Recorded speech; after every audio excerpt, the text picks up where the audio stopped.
बिस्मिल्लाहिर्रहमानिर्रहीम। अस्सलाम वालेकुम। मैं अबकरी क़ारीन के लिए एक बहुत ही प्यारा वजीफ़ा लाई हूँ। बहुत से लोग ऐसे हैं जो मायूस और परेशान हो जाते हैं।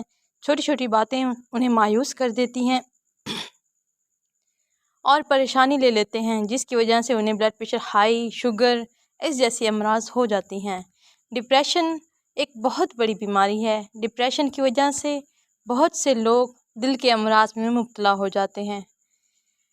ऐसे लोग जो मायूस होते हैं, परेशान और डिप्रेशन का शिकार हैं, वो शिफा पा लें। नमाज फ़जर और नमाज इशा के बाद अव्वल आखिर 3 बार दुरूद पाक, 41 बार ला इलाहा इल्लल्लाहु अल-वासिउल वदूद पढ़ कर अपने हाथों पर दम करें और हाथ चेहरे पर फेर लिया करें। इंशाअल्लाह अंदेशों, उदासी और मायूसी का ख़त्म हो जाएगा। मेरी ये वीडियो अगर आपको पसंद आई है तो प्लीज़ आप इसे शेयर कर दें ताकि दूसरे लोग भी इससे फ़ायदा उठा सकें।